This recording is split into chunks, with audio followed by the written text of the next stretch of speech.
Dober dan, vsem skupaj en lep kolesarski pozdrav.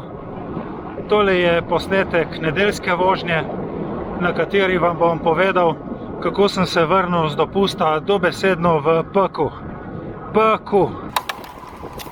Danes je 24. julij in že ob 9. dopoldan je bilo 30 stopinj Celzija. Čez dan nekje bo prišlo do 34.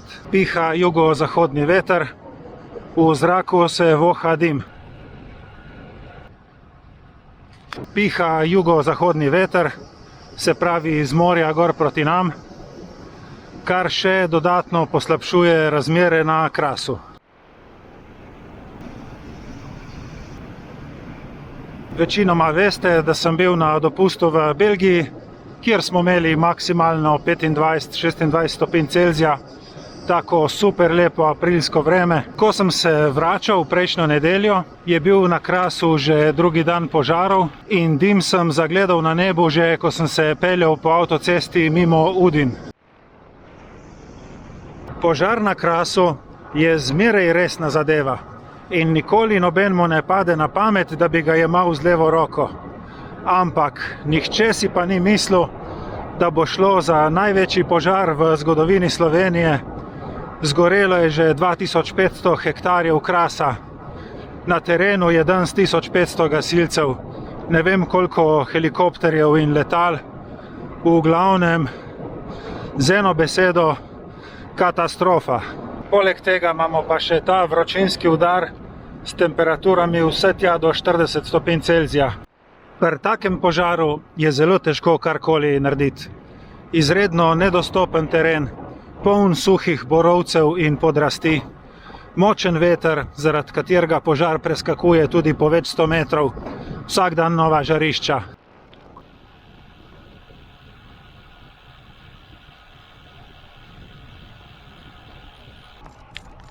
Jaz sem bil na Krasu eno noč, pomoč pri evakuaciji. Sosedje so prenočili družino iz ogroženega območja. V glavnem, to je noro. Vse okrog in okrog gori, vse polno dima. Po noči se na vsakih nekaj minut sliši eksplozija kakšne granate iz Prve svetovne vojne. V glavnem, nepredstavljivo.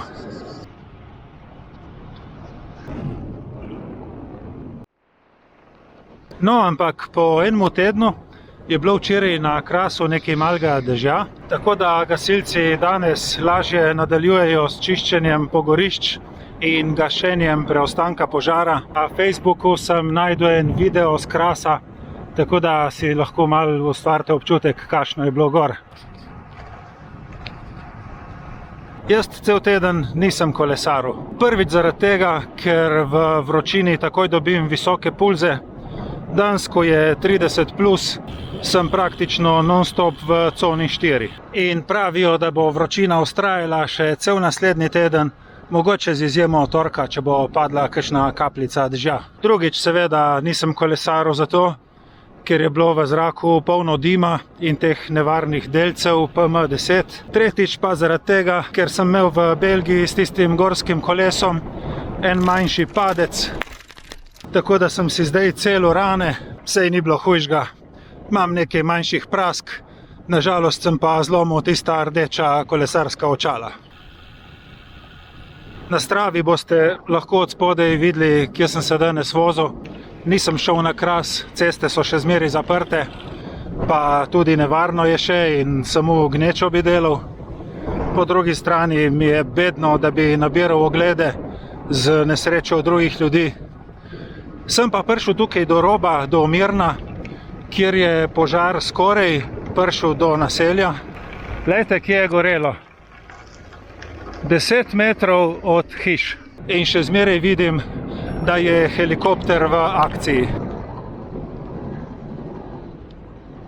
Tle poglejte, kako piha.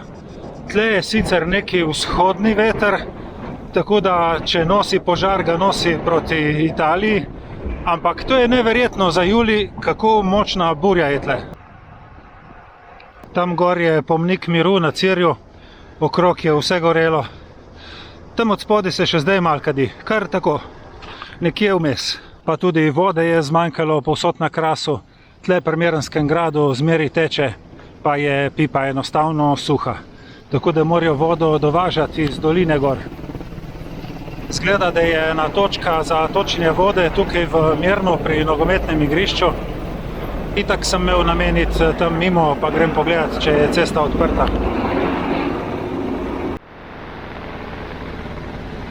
Evo, non-stop helikopter do helikopterja. Tankajo vodo in jo vozijo na Kras.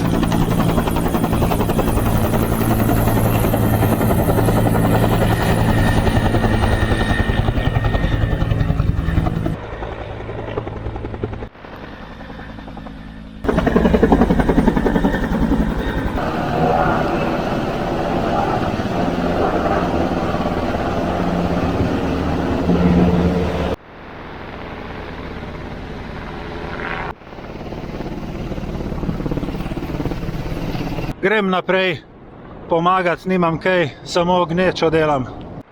Evo, lej.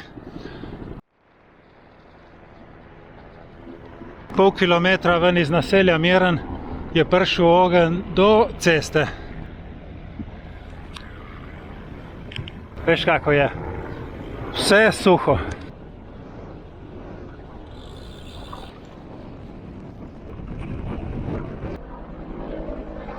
Tukaj piha še bolj zaradi non-stop prometa helikopterjev.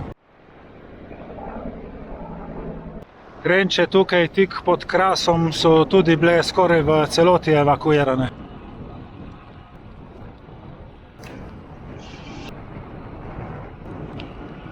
Jaz bom zdaj zapustil območje Krasa.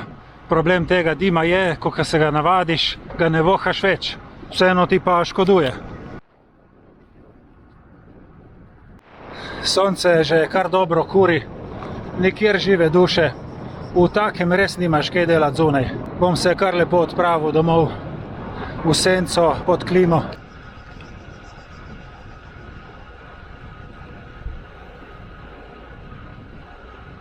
Vidiš, tako te gleda, te izsili in potem namesto, da bi potegnil, te še zbremza. Nehote, seveda, da se razumemo.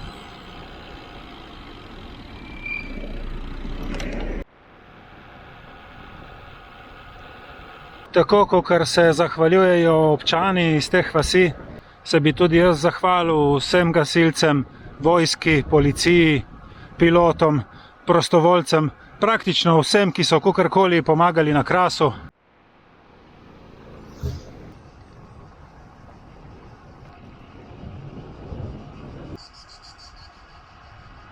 Ena grozljiva izkušnja je to in upam, da se ne bo nikoli več ponovila.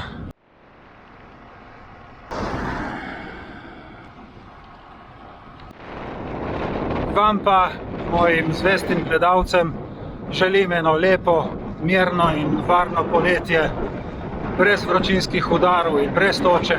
Hvala vam za pozornost in se vidimo prihodnjič. Čau!